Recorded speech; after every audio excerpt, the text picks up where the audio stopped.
we value your time. So we're going to try and start about 1 or 2 minutes after the top of the hour. We certainly wouldn't want anybody to miss a magic moment at the beginning. So we'll do that polite pause before we get started. And with that, once again, thank you. Thank you for being here.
I see where we have more than a few showing up here. Hey, do me a favor in the chat window. I'm just curious, what's the temperature where you live today?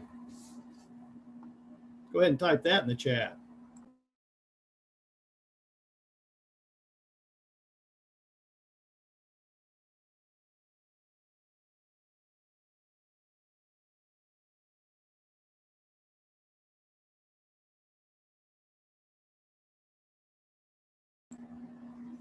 Wow, Tim, I think you might be showing off at 76. People are going to want to know where you live.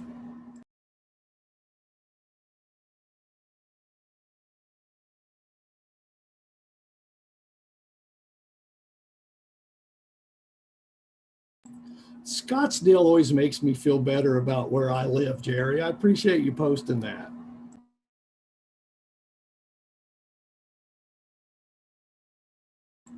Stephanie, we've been getting a bunch of rain here in South Texas, a ridiculous amount.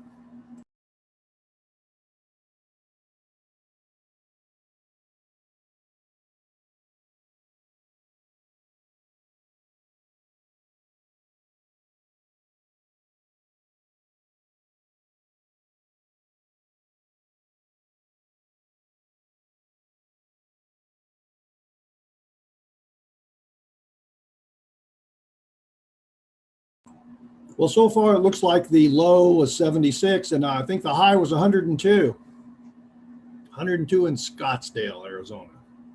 In case you're making vacation plans and want to go to Scottsdale. Fair enough, Jen. We'll give you that. 61 degrees across the pond.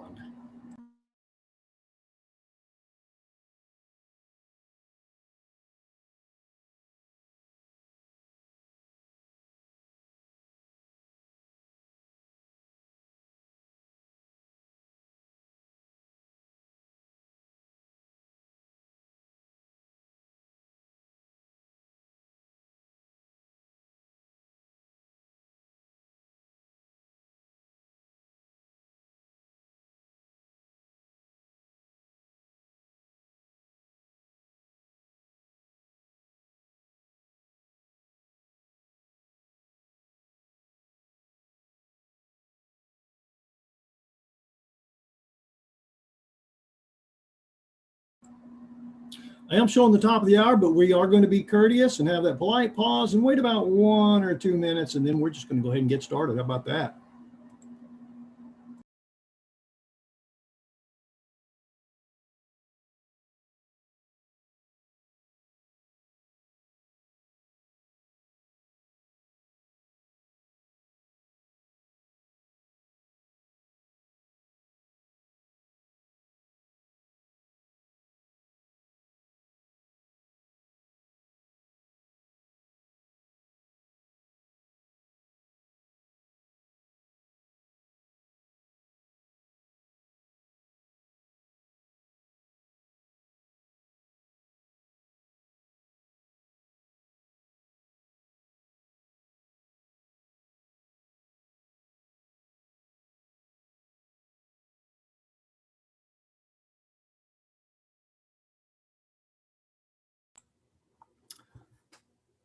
I'm going to go ahead and start the recording. Frank, if you could go to the next slide, please.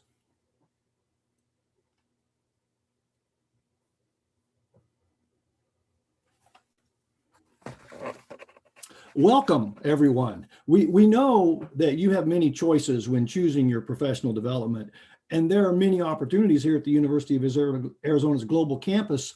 So thank you. Thank you for choosing us, Ed Talks, brought to you by the Department of Education and Liberal Arts here at the global campus.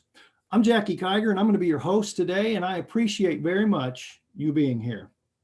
This will be our 5th presentation in our 8th series of education talks. Ed Talks are fashioned after TED Talks, the ever popular way of sharing concepts through personal storytelling. This year is all about multipliers and the awareness of its importance that author Liz Wiseman has made known in her New York Times bestseller, Multipliers, How the Best Leaders Make Everyone Smarter. Our focus today will be on the topic of the debate maker. Here to help us explore and extend Wiseman's foundational concept of the debate maker with his story is our own Dr. Frank Guavada. Now, as you listen to his story, you might listen for your call to action in sharing practices that support a culture of leadership and that multiplier effect within your classroom and interactions with students and colleagues, or perhaps you'll find a new practice that his story sparks for you. Frank, will you come on camera and say hello as I introduce you? Hello, everyone. Thank you for joining us. I'd like to take a moment and formally reintroduce you to Dr. Frank Guvatta. Frank is a full-time assistant professor in the Associates of Arts in Early Childhood Education program. Now, prior to working in higher education, Frank spent 15 years in school administration, managing programs in California, Texas, North Carolina, and Colorado. Dr. Guvatta is committed to challenging both students and instructors to help them achieve the highest level of professional practice and performance. Frank and his family presently reside in Hawaii, and there is no time zone that he will not crush in helping his students to succeed. Today is Frank's 3rd Ed Talk presentation.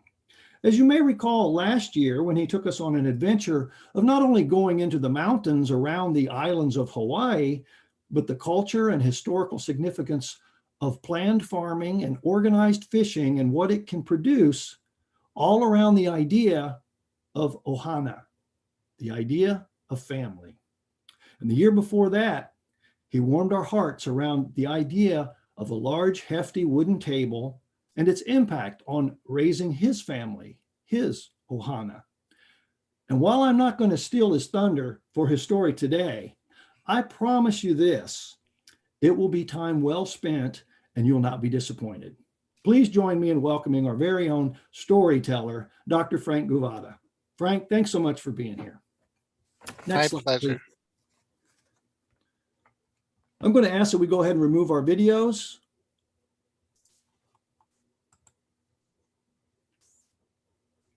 Now, as a reminder, Ed Talks are fashioned after TED Talks, that ever popular way of sharing personal stories for only 18 minutes a monologue. We do this because we want to hear your story, and we can best do that by sharing our stories. Our goal is not necessarily to teach you anything new, as you are already an expert in your field. Our goal is to perhaps motivate you to try something new in your approach to helping your students succeed. Our storytelling approach is geared not to take a lot of time, but rather to simply set the stage for an interactive conversation and perhaps encourage you to encourage your learners around the idea of what it means to have a debate maker leading their learning. At the end of our Ed Talk today, we look forward to learning your story of what you are doing or will do in your approach as a debate maker. Next slide, please. But for now, please hold your chat comments to the end, as I don't want you to miss a single word. And with that, Frank, the microphone is yours. Thank you, Jackie, and welcome to everyone who's joined us today. As you know, the Ed Talk format starts with me posing 3 questions to frame our conversation. So I'd like for you to take a moment to reflect on these. How do you create a safe space for genius in your online classroom. How do you achieve it if you don't believe it? And what's the white rhino in your online classroom? Before I get into my story, I need to share a few things about myself. First off, I'm a city boy. I was born and raised in the sprawling metropolis of Los Angeles. And if you can believe it, as a child, I used to hate going to the beach because it smelled like stinky fish. Secondly, I'm a person who shies away from conflict and confrontation. For those who've grown up in large cities, you know that there's an unspoken law of keeping to yourself. Don't look someone in the eye, mind your own business, just keep walking. Now, over the years, I've grown past parts of my concrete upbringing. I actually relish spending time out in nature and have tried to instill in my children a respect for all things living. I can't say that I've grown as much when it comes to conflict and confrontation. My default setting is still to avoid it, but life has chosen to place situations in my path that have challenged me to appreciate the value of debate and negotiation. And in 2007, one of those situations really blindsided me during a job interview. I had flown back east to interview for the director of the child development centers at a hospital system in rural North Carolina. The day had gone really well. I had met with some of the current families and staff members, toured the beautiful center, and felt like I was making a great impression on everyone. As the afternoon was coming to a close, the VP of Human Resources took me into his office and even complimented me on my performance. But he said, "There's just one thing you need to know about this job if we happen to offer it to you." My heart sank, trying to guess what elephant I might have missed that had been sitting in the room with me. He continued by asking, "How do you feel about hunting? Trophy hunting, to be specific."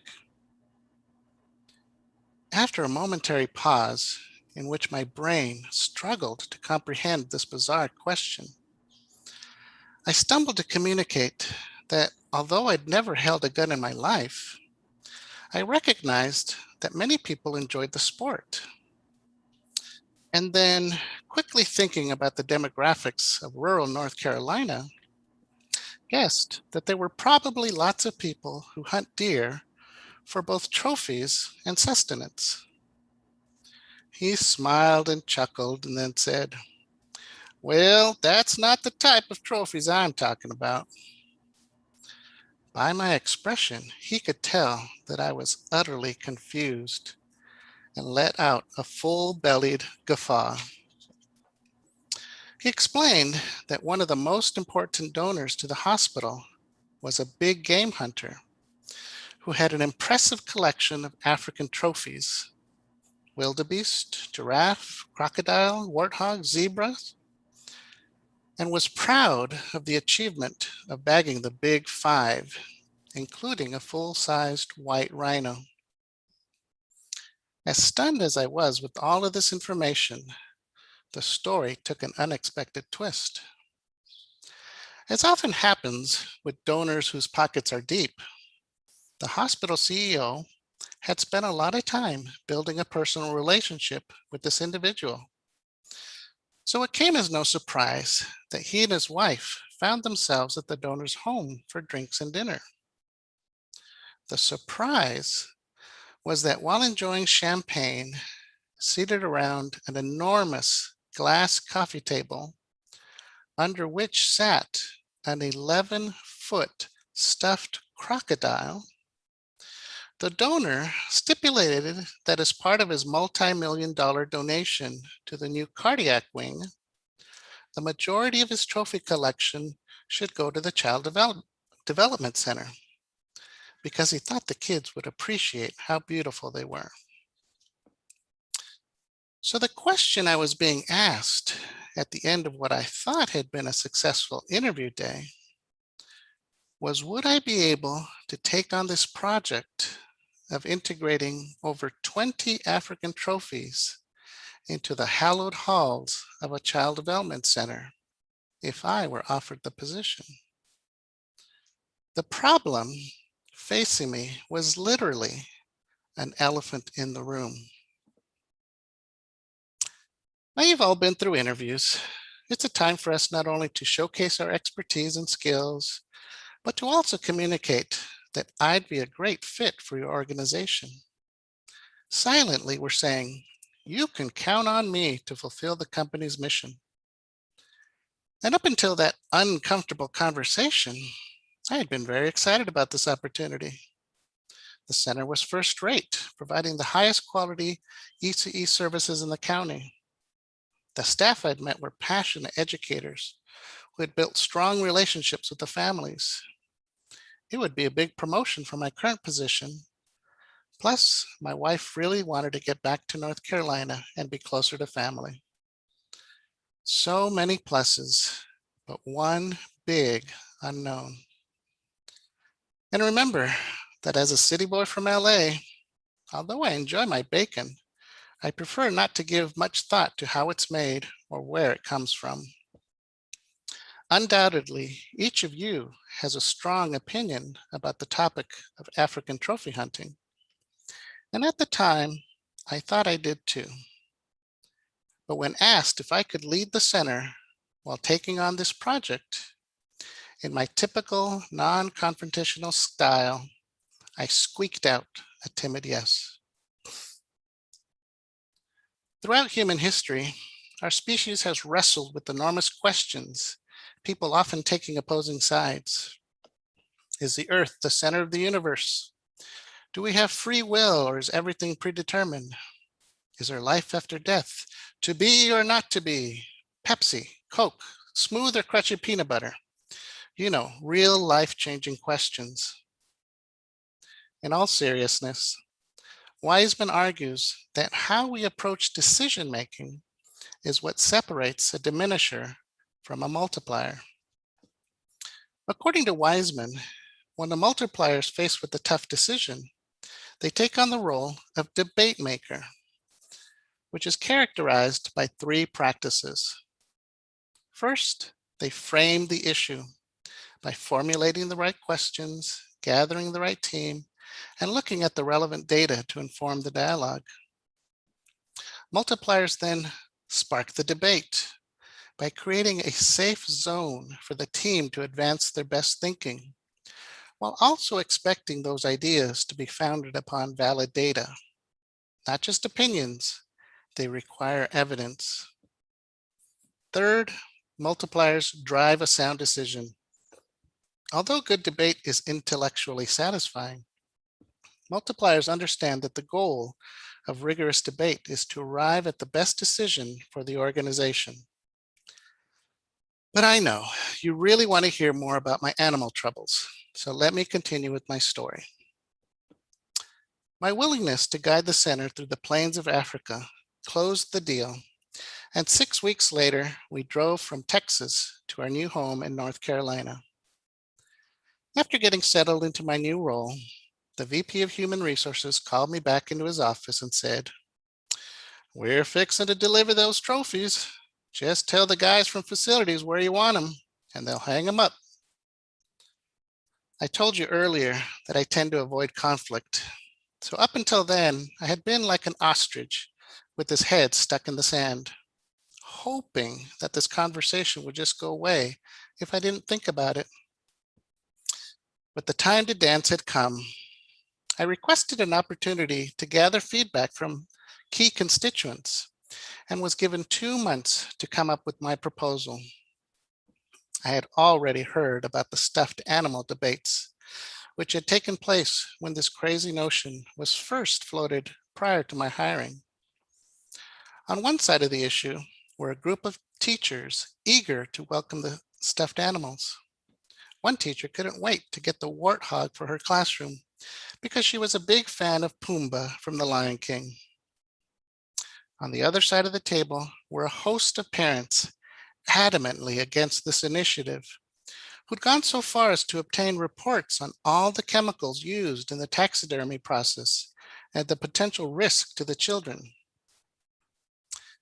And at the center of this debate was a city boy from Los Angeles, whose MO was to avoid conflict and confrontation. I didn't know it at the time, but I was saved by what Wiseman would argue was asking the right questions. It wasn't whether we should do this, but rather how we could do this. The issue was bringing those two opposing sides together to create something new and educational, to execute this project in such a way that everyone could rally behind it. You don't know tense until you've sat down at a table with a mother who's been mauled by a stuffed leopard. True story. Turns out the last director had placed one of the trophies on top of some children cubbies in an effort to ease families into accepting the idea of animal trophies in the classroom. But when this mom stood up after collecting her children's diaper bag, her head rammed into the open claws of the leopard, giving her a small gash on the scalp. Needless to say, bridging the divide would require a lot of debate, a lot of listening, and a lot of creative brainstorming. Wiseman contends that debate makers gather data to evaluate our decision making. So we pored over the reports of chemicals used in taxidermy, and the list was extensive. But the data also revealed that once the trophies are set, those chemicals are as harmful as the cleaning supplies used throughout the hospital, which was negligible. Debate makers create a safe zone for creative brainstorming, and that's exactly what we did. Over a series of Saturday workshops, my teaching team created a whole set of science, math, art, and reading lessons that leveraged the unique opportunity that these trophies presented. Did you know that the skin of a polar bear is black and that their hair is transparent? I bet you also didn't know that a hyena is able to crunch through bones because their teeth are fused into their jaw. We learned that the horn of a rhinoceros is made up of hundreds of separate hairs that are fused together with keratin, so that when they scratch against a tree trunk, they actually get split ends. And the name white rhinoceros is a misnomer because white is a misinterpretation of the Dutch word wijd, which means square, in reference to their square snout. Most importantly, debate makers inspire creativity. The biggest breakthrough was figuring out a way to have the animals in the center without them being in the center. I'll never forget the moment when a teacher rushed into my office and implored me to come look at the preschool cafeteria. The cafeteria was adjacent to a multi-purpose room, separated by an accordion-style sliding wall, which we always left open. But that day, it had been closed because of some repairs that were being done to the AC system. Since the multi-purpose room had a separate entry door, if we permanently kept the divider closed, we would have a dedicated space where we could display the trophies out of sight. By doing this, we were able to honor the wishes of those families who didn't want their children directly exposed to the animals, but also created a community space for the other families who thought there was a learning opportunity to be had. And thus, First Safari, an interactive community museum, was born. It was pure genius. But the true magic of this initiative was the outpouring of creativity that followed. Two local artists transformed the room by painting a 35,000 square foot mural covering the walls, floors, ceiling, doors, and specially constructed boxes to display trophies in a more naturalistic environment. They even included various I Spy hidden pictures throughout the mural, so children could go on safari to find them. One of the teachers, who is also an artist, volunteered her time to replicate a 3D African baobab tree using cardboard tubes donated by a local carpet manufacturer. And one of the men from the facilities team saw that the mural plans included images of a wooden hut and asked if he could donate cedar logs that he harvested from his land.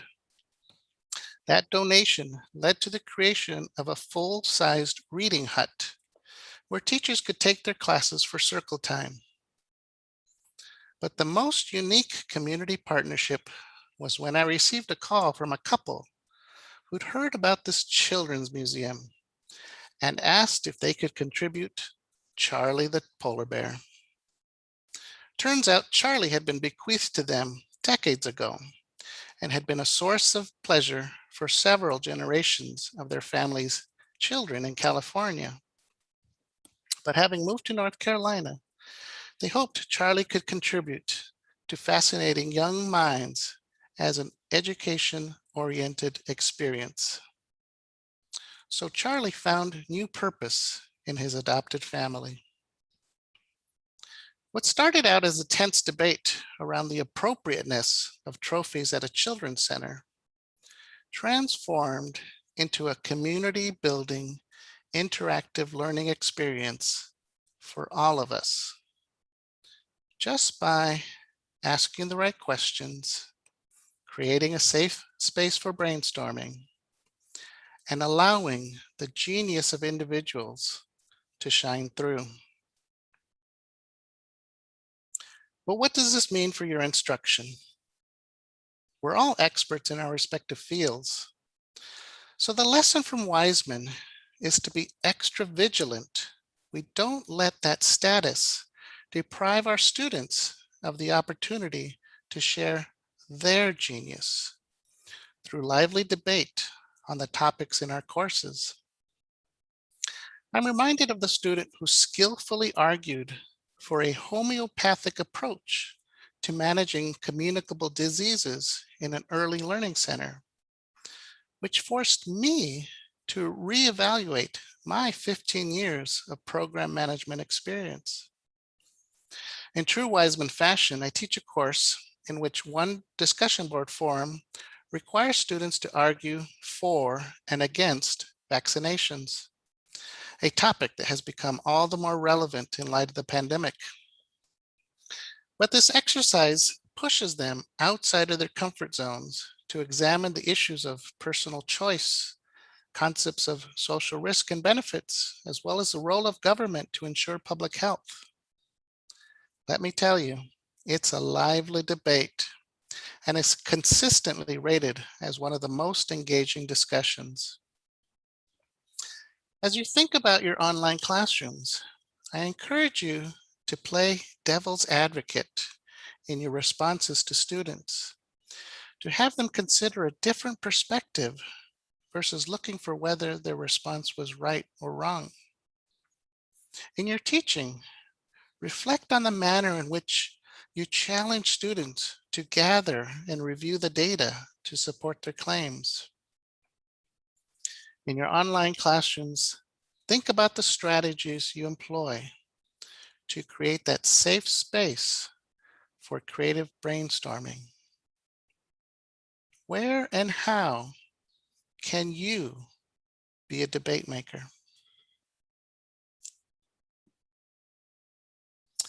So I'll end by revisiting the 3 questions I posed earlier.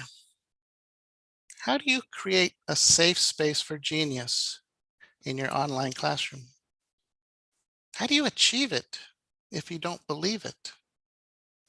And what's the white rhino in your online classroom? Thank you.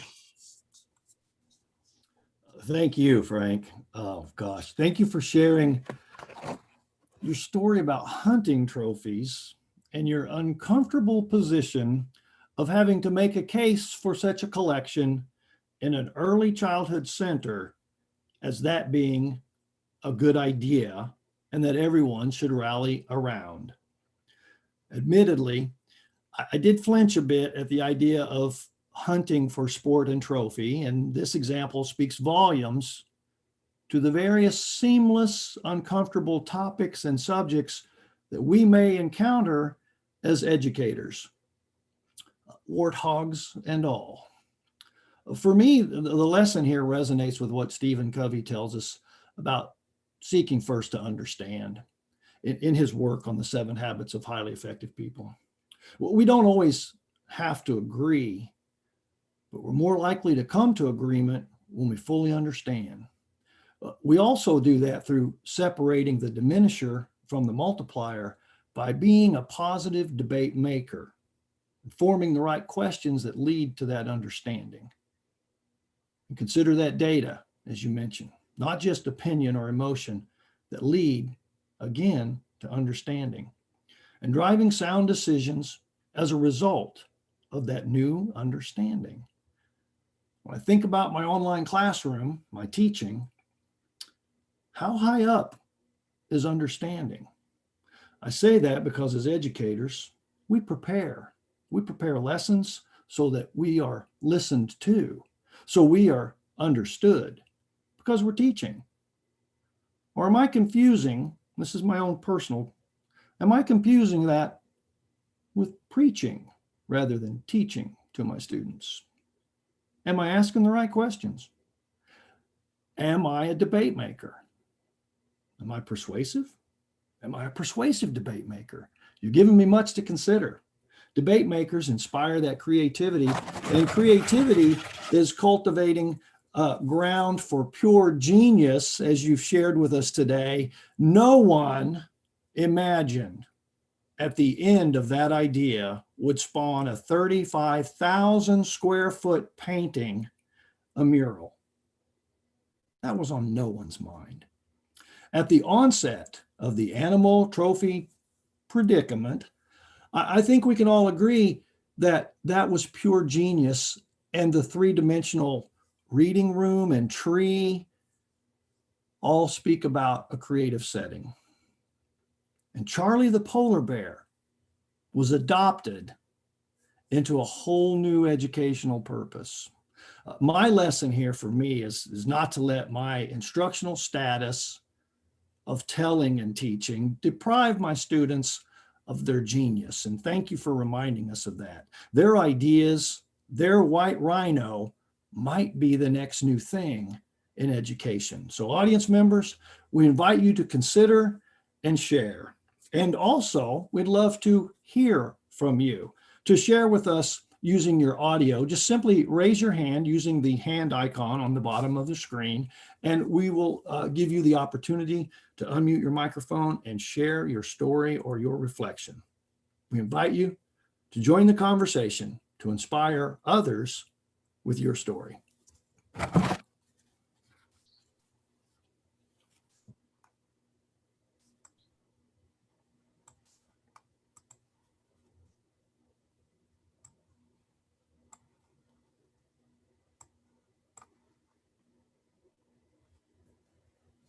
I appreciate that Gail mentioned the value of pausing in order to best nurture and inspire.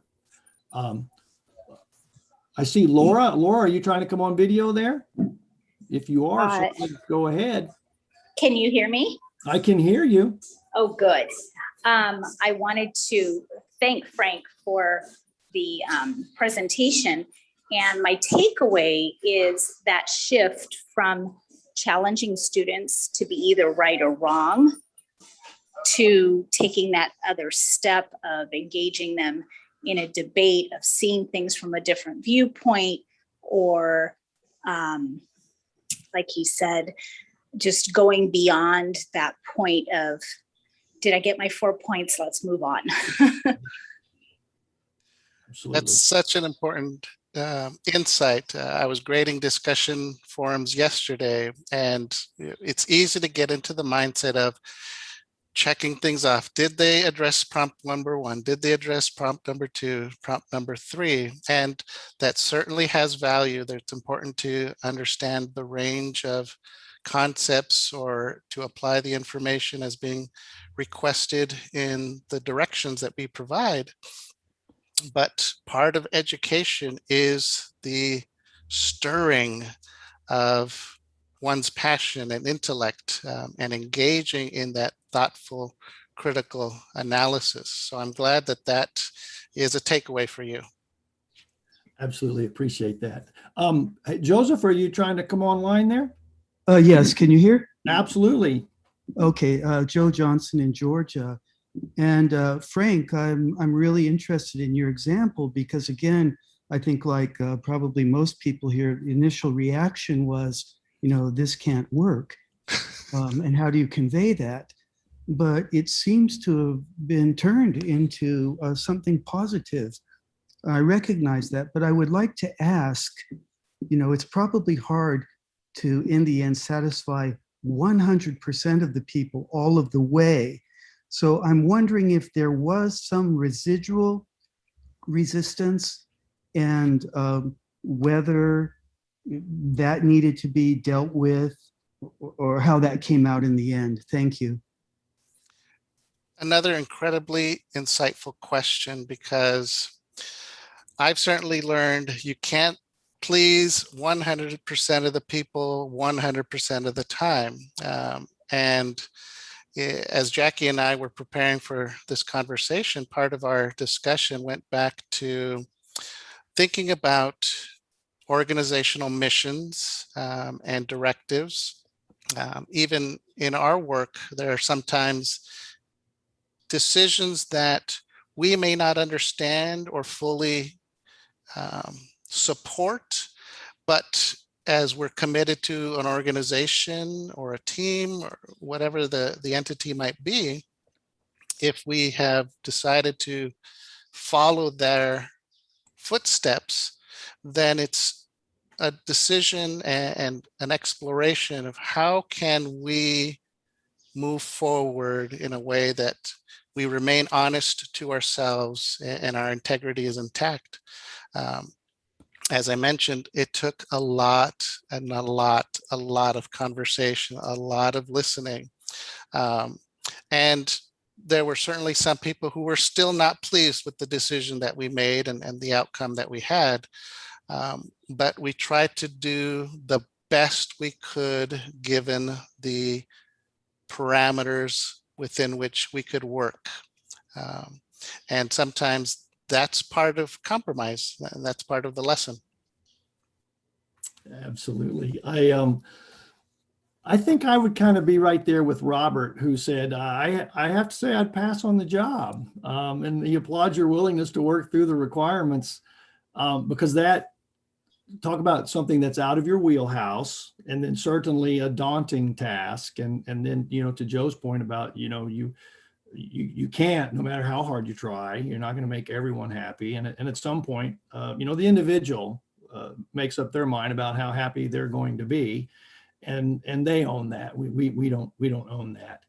And when we look at this, I think in our teaching, how we continue to connect that back, a lot of this really does rely on what we're willing to do in interacting with our students in the classroom. But having said that, a lot of it also has to do with how our courses are designed and developed. And I can say as my own testament, we would see situations in the course that I teach where I had a lot of military students. I had a lot of people interested in education, but not necessarily interested in becoming a classroom teacher. They were wanting to be corporate trainers. So you look at these different ideas, these white rhinos that students would come up with in lieu of well, I don't really want to do a homework assignment as a classroom teacher. Can I do it as a training officer in the military?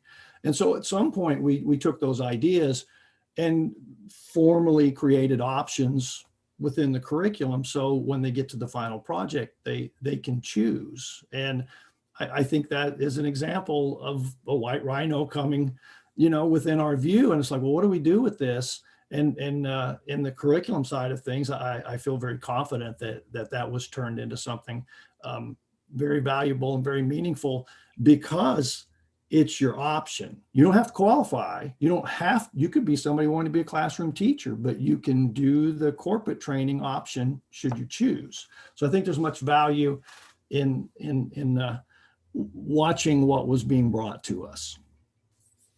And to piggyback on that, Jackie, Dr. Upshaw provided a great example of how in her capstone courses, the white rhino she faces are those collaborative projects that we sometimes ask of students, understanding that they're in different time zones. I'm a perfect example. I'm 5 hours ahead of Pacific Standard Time. So when I'm working at 10 o'clock at night on something, it's already the next day for many other people. And so how do we craft our instructional activities in a way that's going to spark that debate, have them engage in dialogue, and at the same time respecting the challenges it could pose when students have a million other responsibilities that they're juggling. And we've advertised ourselves as an asynchronous university, but we want them to work together on a project. And so part of it is asking the questions to invite students to express their genius in a way. Absolutely. And back to the curriculum design early on, and I know I can't speak to all programs, but I know in the graduate program in education, we've put collaboration as one of our benchmarks early on, so they get a feel for that. Because to your point, it's asynchronous, but the initial response is that it has to be synchronous, and it doesn't necessarily. You can collaborate in that asynchronous setting. And I see where Holly, and Holly's a math teacher, and she creates debate in her discussions through treating it like a workshop, providing that detailed, personalized feedback. I think I'd like to know more about that at some point, Holly. I won't put you on the spot here, but mathematics can be a tough nut to crack. And if you figured out a way to workshop that to where it's reflected as a positive experience, I commend you for being able to do that. Jerry, I'm sorry, I was not paying attention here. I see that you've wanting to come on microphone. Yes, sir. Can you hear me? I can hear you. Thank you. Wonderful. Well, Frank, first off, I'd like to thank you for a wonderful presentation, maybe the very best one I've heard in Ed Talk so far. You brought up an issue in your 3 points that debaters followed through on. One of them was framing the issue. You also mentioned in your conversation about the situation where you had the display in the center of the room, but it was not in the center of the room. This has reminded me of a Russian engineering methodology for inventing problem solving called TRIZ, T-R-I-Z. This is a very interesting philosophy and methodology in that one of its tenets is to do just that, solve a problem by removing the problem. And the problem is still there, but rather than work on that problem, reframe the problem into one that can be solved. And that's what I saw you doing with your asking the right question. So I would offer that a couple of comments. One of them is that in addition to creating a safe space, it needs to be a space for creative thinking. Creative thinking will only happen in a safe space. But I think that part of the objective of being safe is allowing that unfettered input to come in, to actually propose subjects and ideas that are absolutely, just like your situation, just not normally tolerated or even thought of. So I would offer that one of the things to do in this creative thinking safe space is to generate questions like in responses to discussions that get the students themselves to explore those additional dimensions. Things like, well, if you can't solve that problem, what problem can you solve? And taking things like debates between whether there should be vaccinations or not, turning them into questions of what do we do to solve our problem? And that problem is the results of either not having or having the vaccinations. How do we solve that problem? And sometimes the best way to solve a problem is not to solve it at all, to push it out of the way and go work on something that makes sense. So I just wanted to offer that because I really enjoyed your comments. Thank you. You're very welcome. Thank you so much, Jerry. In listening to your discussion, I was reminded of one of the comments I made of playing devil's advocate. A student might present a perspective in a discussion board. And I think to your point, we can flip that on its head. Well, what is the alternative? What if it's not that way at all? Or if we take this, through the end in a very different outlook, like you mentioned, the vaccinations. Well, what if nobody were to have vaccinations? What would that lead us to? And what problems would we have to solve then? And vice versa. So I think that's a very insightful point that we can spark that debate when we create a safe space for brainstorming by flipping issues on their heads, having them consider a different perspective, removing the variable out and looking at, okay, what's left and what do we do then? So thank you very much for sharing. I appreciate that, Jerry. I've written that down. TRIZ, the Russian approach to problem solving, remove the problem and then solve the problem inevitably. So thank you for that. Our great discussions, everyone, but our time is winding down and we value your time. So know that all good things must come to an end. Next slide, please. Please watch the chat box for or the screen on the link or on the screen for the link to the Ed Talk homepage, where this is recorded. Ed Talk will be archived for future viewing, along with certificates of participation. You'll also find the link to the Ed Talks homepage in today's invitation. Next slide, please. We again want to acknowledge the work of Liz Wiseman and her Multiplier book for the inspiration for today's Ed Talk, as well as the rest of our series this year.